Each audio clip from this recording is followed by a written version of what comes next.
It has been a very sunny start to the new work week. This will be the last one like this, though, as we're going to be tracking a daily chance of showers and thunderstorms. I'll break them all down coming up. A woman says she was lucky neighbors woke her up after a fire broke out inside her apartment complex. And a mystery on a bluegrass horse farm. Investigators are trying to figure out how a human skull ended up in a creek. This is WKYT News at 4. Good afternoon, I'm Jennifer Palumbo. We're starting the work week with a warm and dry day in the bluegrass. Here's a live look at one of our sky cams in downtown Lexington, where it is sunny and close to 80 degrees. But rain could be returning this week. Meteorologist Jim Caldwell has a first look at the forecast. Jim, a really great Monday. Oh, it's a fantastic day out there, and we still have maybe just enough moisture in the air. Well, we could fire off a stray shower, especially across southeastern Kentucky, but most of us will remain on the dry side, and it looks a whole lot like this anywhere you go with all the blue skies with the clouds mixing in as well. But overall, a fantastic start to the work week. We're sitting right now at 80 degrees. That is a fantastic day, well above average for this time of year. We look to our Defender radar network, and what I've done is thrown the satellite loop on here as well, and you see little puffy bright white clouds going up, and you see little teeny tiny dots where they're a little bit higher in some areas. What this tells me is we've got at least enough moisture around that we might be able to trigger a stray shower or two. Again, maybe better chances across southeastern Kentucky, but it's something we'll certainly be watching. I'll keep the mention of it around 8 o'clock. Most of us dry, though, but as we head through the overnight and into the day tomorrow, we won't be able to push those showers and thunderstorms out of here. It's a better, more widespread chance as we get into your Tuesday. And once they get here, they're going to stay around a little while. We'll track those chances coming up in just a few minutes. A fire at a Lexington apartment complex killed a pet inside. The fire happened at Patchen Place Apartments off Richmond Road about noon today. As Sean Moody reports, investigators are still trying to figure out what caused the fire. It's our top story at 4. Firefighters said they were able to keep those flames contained to one unit. No people were injured, but a cat inside was killed. The fire started right around noon at Patchen Place Apartments. Firefighters said it started in a first-floor unit.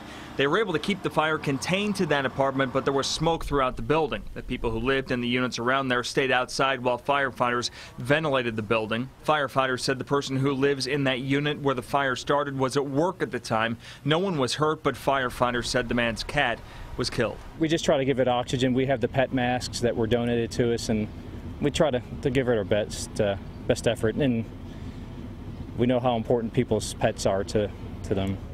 And firefighters are still trying to figure out exactly how the fire started. In Lexington, Sean Moody, WKYT. Firefighters say everyone should be able to move back into their apartments except for the one where the fire started. We're tracking the investigation into a human skull found on a horse farm. The Bourbon County coroner says a farmhand at Threve Farm found the skull in a creek yesterday while checking on horses. Investigators brought in cadaver dogs but did not find any other remains. The skull is now at the state medical examiner's office in Frankfort. We'll have the latest on WKYT News at 5. Lexington police continue to search for information about a deadly hit-and-run crash. 52-year-old Roger Morrison was found dead on New Circle Road near Industry Road early Friday morning. Police say surveillance video from a nearby business shows Morrison walking in the outer loop when a dark four-door car hits him. They're also checking video from other businesses. 2 men accused of killing a Marine in Lexington returned to court today. Lexington police say Quincinio Canada and Dwayne Mulazim shot and killed Jonathan Price during a robbery outside Austin City Saloon nearly 2 years ago. The two are also accused in a string of robberies across the city. Today, a judge ruled only one of the robbery cases will be tried with the murder case because the evidence is linked. We'll have more details from the hearing, including when the case may go to trial, on WKYT News at 5. Our reporters are working on a number of other stories for WKYT starting at 4:30. Sam Dick is in the newsroom with a look at some of the news in progress. Good afternoon, Sam. Good afternoon, Jennifer. We are learning more today about the murder of a Wayne County woman. Joseph Jones is accused of killing his wife, Rachel, before dumping her body in a well. Police caught him over the weekend. He made his first court appearance this morning. Police say that after Jones killed his wife, he dropped his son off at his sister's house, then took off to Mississippi before coming back to Kentucky, where he was arrested. He's charged with murder, domestic violence, and tampering with physical evidence. We'll have more from the hearing, including what his bond was set at, ahead on WKYT News at 4:30. The Lexington-Fayette County Health Department is adding a new service to its needle exchange program. Starting on Friday, the health department will give on-site referrals to rehab programs. The needle exchange program began last September. You'll hear from the Lexington Health Department on that on WKYT News at 5:30. A Lexington High School athlete is competing this weekend in UK's blue-white swim meet as a way to honor her mom. Madison Winstead's mother, Shane, was diagnosed with colon cancer last year. The NCAA gave the Dunbar High School senior special permission to compete in a college meet so that her mom could be there to watch her. It was an emotional evening for everyone involved. I hope she's just proud of me and proud of herself and how far we've come, and I hope she took it as a celebration. I hope for her that she has some amazing opportunities to continue to compete and perform well, but today is not something that could be replicated. We'll have the full story coming up on WKYT News at 5:30. Very, very special story there. That's a look at the news in progress. Jennifer, back to you. Thank you, Sam. The Breeders' Cup is returning to its old Kentucky home. Officials announced this morning the biggest names and richest purses are coming back to Churchill Downs in 2018. The Twin Spires have hosted the Breeders' Cup 8 times, most recently in 2010 and 2011. More than $67 million was put into upgrades to bring the championships back to the Derby City. The last Breeders' Cup was at Keeneland Racecourse right here in Lexington. Now to some stories making headlines across the nation at 4. Ohio's Attorney General calls the murders of 8 family members a pre-planned execution. More than 100 investigators are helping with the case. 7 adults and a teenage boy were found shot to death Friday at 4 homes near Piketon. 2 babies and a toddler survived. Police say drugs could be a possible motive. They've found marijuana grow operations in some of the victims' homes, as well as cockfighting chickens. The Pike County Sheriff has warned the victims' relatives that they may also be targeted. We're less than 24 hours from a huge primary day in 5 states, and Donald Trump is poised to win them all. But his rivals are using unexpected allies to attack him, each other. On the Democratic side, Hillary Clinton is expected to do well, which could knock Bernie Sanders out of the running. Weijia Jiang is tracking both races from Philadelphia. Donald Trump says Ted Cruz and John Kasich are working together to block him from winning the Republican nomination. It shows how pathetic they are. Strategists for Cruz and Kasich issued statements last night saying Kasich's camp will, quote, give the Cruz campaign a clear path in Indiana, while Cruz will, quote, clear the path for Governor Kasich to compete in Oregon and New Mexico. It's an unprecedented alliance aimed at boosting Cruz to win Indiana, where he's polling 5 points behind Trump. If you collude in business or if you collude in the stock market, they put you in jail. When asked if it was collusion, Cruz said, this is entirely about the will of the people. This is about winning the votes of the Hoosier state. The battle for the Democratic nomination will play out here in Philadelphia tonight, with both Hillary Clinton and Bernie Sanders holding rallies. Clinton didn't mention Sanders during a campaign stop in Delaware, targeting Republicans instead. They want to go back to what failed us before. Sanders reminded Connecticut voters that Clinton took money from big banks. Wall Street, thanks very much. We don't want your damn money. If Clinton wins big tomorrow, it would be nearly impossible for Sanders to catch up. Weijia Jiang, CBS News, Philadelphia. The 5 states with primaries tomorrow are Pennsylvania, Maryland, Delaware, Connecticut, and Rhode Island.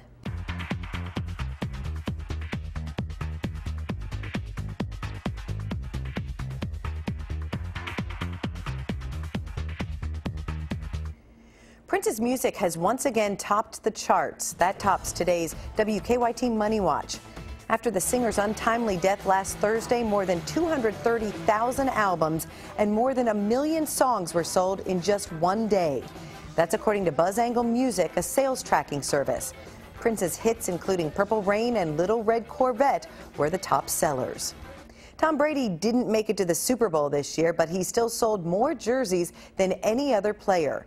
Today, the NFL Players Association released a list of the 50 players with the most merchandise sales during the 2015-2016 season, and the New England Patriots quarterback tops the list. Broncos quarterback Peyton Manning, who has announced his retirement, came in second. Last season was a record year for NFL vendors. Overall sales of everything from jerseys to bobbleheads brought in more than $1.5 billion. Starbucks recently announced a new 5-year plan to donate 100% of its unsold food to charity. Recent data shows 30 to 40% of the nation's food supply is wasted each year, and that nearly 1 in 7 Americans isn't sure where their next meal is coming from. John Blackstone offers a glimpse of how Starbucks plans to roll out the new program.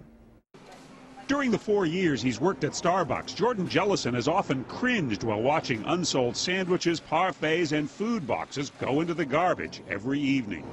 We are affected at a human level when we see something that's perfectly good that could feed needy families going to waste. He wasn't alone. After many Starbucks employees voiced concern, the company decided to take action. After a year of research and food safety testing, Starbucks recently rolled out a food donation pilot program in Arizona and here in California. In San Diego, Jordan Jellison manages one of 30 Starbucks locations, now donating all their perishable foods every day. For us, it's real simple. We just take that food, put it in a bag, zip tie it up, put a date on it, put it in the fridge. Within hours, the food is delivered to food banks and agencies like the San Diego Rescue Mission. There, the yogurt parfait may go into lunch bags for children. The yogurt right there, that's the one. Or be served immediately, along with Starbucks breakfast sandwiches on the food line. It's something that they couldn't afford, and we're able to provide it through programs like this with Starbucks. It's making a real difference in their lives. Starbucks plans to donate 5 million meals to individuals and families in need this year and hopes to extend the program to all of its 7,600 company-operated stores in the U.S.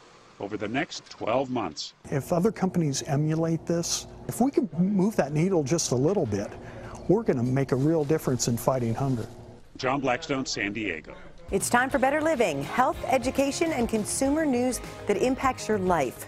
They may be convenient for adults, but a new study finds laundry detergent packets can be toxic for children. Approximately 30 children a day are still being exposed to the potential dangers of the detergent packets. The serious threat continues despite warnings and changes to the packaging. Now experts say more needs to be done. On average, there is one call to a poison control center about every 45 minutes from children getting into laundry detergent packages, and a child a day is hospitalized because of them. Those concentrated chemicals can cause serious burns. If it gets down the lung, it can cause severe damage. It also, when it's absorbed, can cause effects on the brain.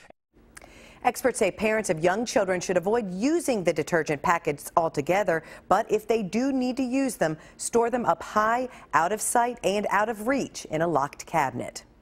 It turns out your smartphone could help your health. Researchers in Massachusetts have developed a smartphone application that can potentially benefit people with vision problems. The app projects a magnified smartphone screen to Google Glass that allows the visually impaired to zoom and navigate just using head movements. 7 international tobacco control experts are urging the U.S. Food and Drug Administration to be more open-minded when regulating e-cigarettes. The concern is that regulators are focused on the possibility that e-cigarettes act as a gateway to cigarette use. But the experts say most e-cigarette users were already likely to smoke cigarettes, and they believe the electronic version is a much healthier option. A diet high in fruit and vegetables and fish can help people with heart issues live longer. That's according to a new study published in the European Heart Journal. Researchers found heart patients who followed a so-called Mediterranean diet lowered their risk of a heart attack or stroke.